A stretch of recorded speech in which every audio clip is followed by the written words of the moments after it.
Hey man, after your video on reward and punishment, I'm so confused. If everything is just my brain chasing a reward, where does my free will fit in?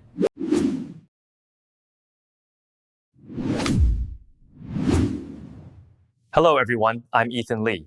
And those are just 3 of the hundreds of comments I read after my last 2 videos on the law of reward and punishment.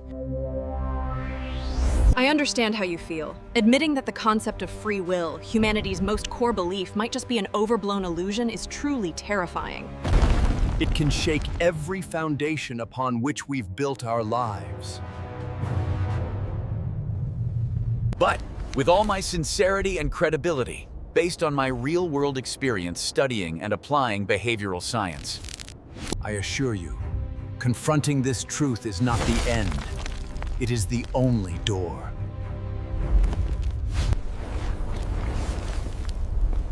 That leads to a higher form of freedom. A true freedom. So, in today's video, we will dissect this thorny issue in 2 clear parts. In part 1, we'll examine the shocking scientific evidence, showing that your brain may have already decided everything before you even realize it. And in part 2, which I believe is far more important, we'll explore how to find true freedom even when you realize you're being controlled. and I must say this up front, understanding the experiments in part 1 is a huge step forward. but applying that knowledge to truly master your own life in part 2 is the ultimate goal of this video. So please, make sure you watch until the very end. So, first things first, we need to redefine the core concept. What is free will? We often compare it to being forced.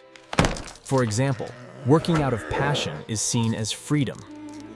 While working because you need money to pay off debt is being forced. But neuroscience sees this issue in a completely different way.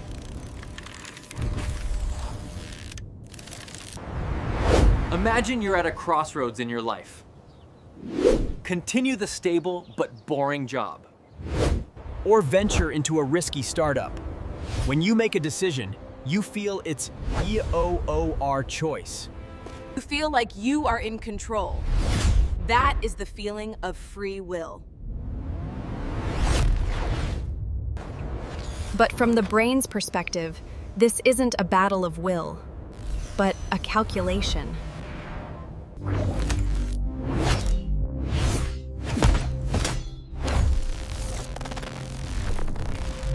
The startup has the punishment of failure risk, but the reward of wealth and satisfaction. After finishing the calculation, it informs you of the decision, and your consciousness simply rubber stamps it.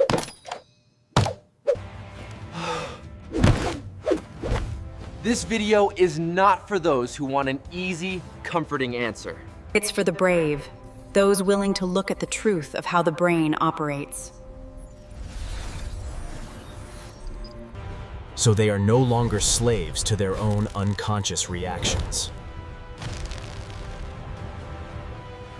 Now, let's get into the concrete evidence.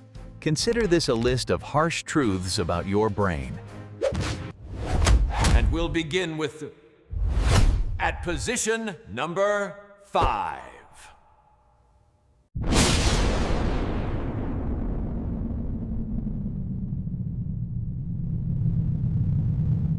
In 1983, at the University of California, a neuroscientist named Benjamin Libet conducted what seemed like an incredibly simple experiment. He asked participants to sit still and do only one thing. Whenever you want, press a button. Meanwhile, he used an electroencephalogram, or EEG, to measure the electrical activity in their brains. It might sound pointless, but the results Libet found sent shockwaves through the worlds of philosophy, psychology, and theology. He discovered something astounding. On average, the brain emitted an electrical signal to decide to press the button. About 350 milliseconds before the participant was consciously aware of their desire to press it.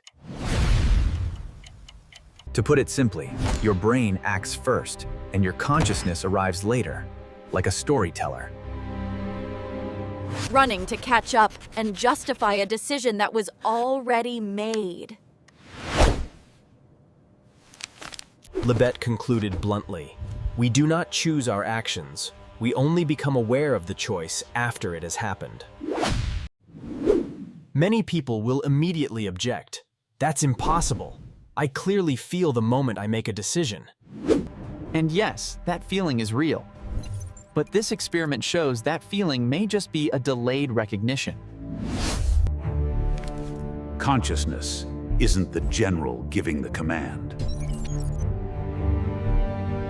It's the secretary writing down the meeting minutes after the big bosses have already made the decision.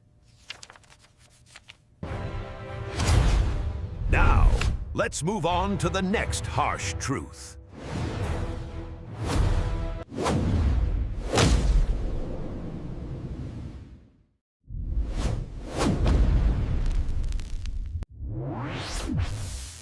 To understand why consciousness is late, we need to know how the brain makes decisions. The brain doesn't operate on lofty morals or romantic feelings. Fundamentally, it's a reward prediction machine. Every single action you take, from something as small as eating a piece of cake to as big as loving someone or forgiving an enemy, is assigned an expected value, calculated by your limbic system and prefrontal cortex. This calculation happens hundreds of times a second, and you are completely unaware of it. The question your brain is always asking is, if I do this, what's the reward? If I don't, what's the punishment? Here's a common example. You're determined to be on a diet, but then you see a piece of chocolate cake. Instantly, your brain triggers a dopamine signal. High reward! Energy, sugar, sweetness. At the same time, your rational brain tries to intervene. Don't eat it. You'll regret it. The punishment is weight gain. A chemical war wages in your brain for just a few seconds, and the result is, usually. And here's the interesting part. After you've finished eating, your consciousness will narrate a story to justify it. I chose to eat it because today's a special occasion. Or I've worked so hard, I deserve a little treat. The truth is, you are simply justifying a chemical reaction where the dopamine faction won. So what is the brain's valuation model? It's based on two primary neurotransmitters. Dopamine, the signal of reward, which says, "Awesome! Let's do this again!" And cortisol, along with the amygdala, the signal of punishment, which says, "Danger! Stay away from this!" Your entire life, from your addiction to scrolling social media, where the reward is likes, it dictates your reality. Your fear of public speaking, where the punishment is criticism, is controlled by the dance of these two chemicals.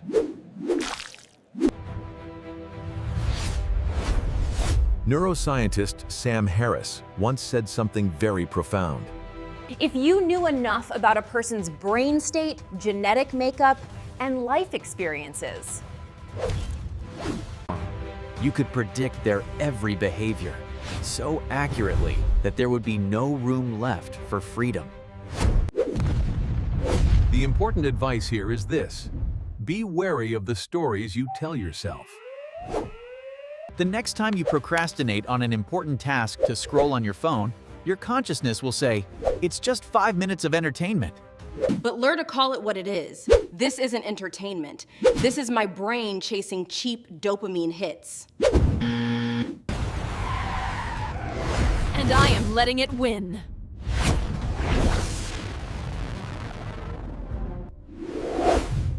Hearing all this, I know many of you might feel pessimistic. If it's all just chemical reactions, what's the point of my effort? Where are morality and responsibility? And this is where we enter part 2, the most crucial part: how to find freedom. Even when we are biological machines? It's a paradox, but true freedom begins at the very moment you realize you are being controlled. When you understand that you like someone because your brain releases dopamine and oxytocin when you're near them,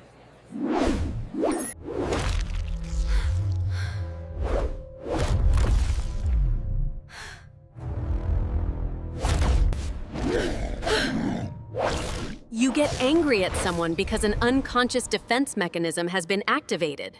Then, in that very moment, you have an opportunity. A tiny space appears between the stimulus and your response. And in that space, consciousness can step in, not as a storyteller, but as a supervisor. You can say to yourself, I know my body wants to scream right now. I can feel the cortisol rising. But that is just a chemical reaction. I will choose to take a deep breath and remain silent. That moment, however small, is a true act of freedom. Not because you escape the mechanics of your brain, but because you are using your understanding of those mechanics.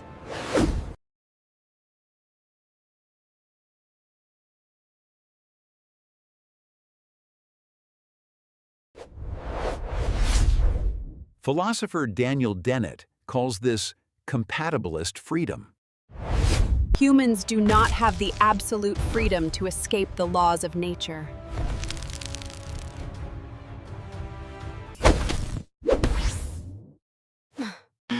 You cannot freely choose to stop feeling hungry. But you have complete freedom to choose how you respond to that hunger. You can choose to eat a healthy meal, grab a quick donut, or fast. That small difference in response is the foundation of will, of morality, and of a purposeful life. So today, we've journeyed through quite a storm. Get litter the storm. We saw through Libet's experiment that our consciousness might just be a latecomer. We've understood that our brain is fundamentally a reward-seeking machine, run by dopamine and cortisol. And most importantly, we've realized that freedom isn't escaping control, but mastering it by becoming a mindful observer. And here is a promise from me.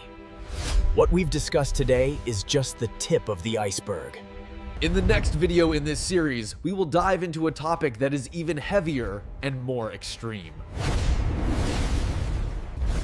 A question that could shape the future of all humanity. If the human brain can be controlled by a relatively simple reward and punishment system, then could an artificial intelligence, with its ability to optimize rewards to perfection, be able to understand and even manipulate humans better than we can ourselves?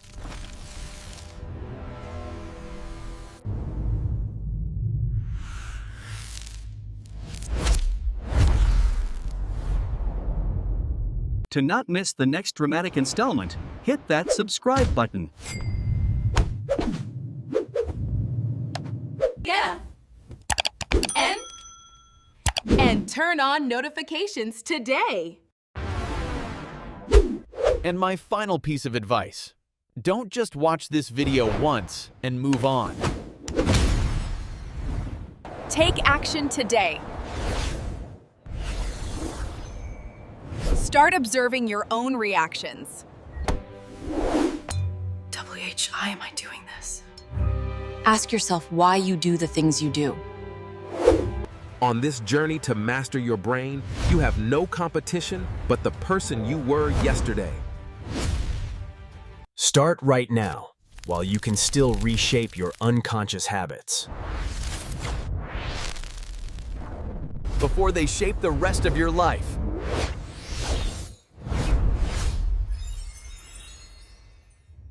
Rewatch this video multiple times, because I believe with every viewing, you will gain a new, deeper insight into yourself. Each time, you'll uncover another layer of your own programming. The journey is challenging, but the first step is awareness. Choose to be the pilot, not the passenger.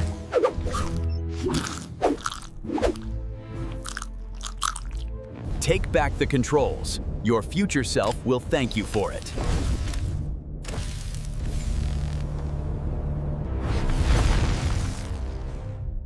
Remember, observe, understand, and then choose.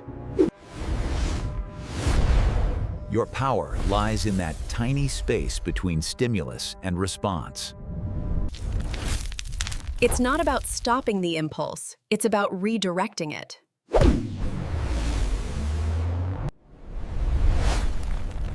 This is the practice. This is the work of a lifetime. But it begins with the seed of awareness you plant today.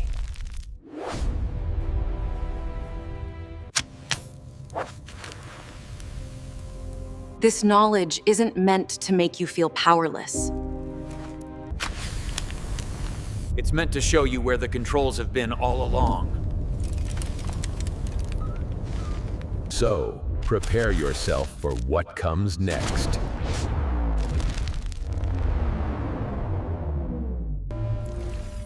The next battle might not be fought on a field, but inside our very minds. The journey to true freedom is internal.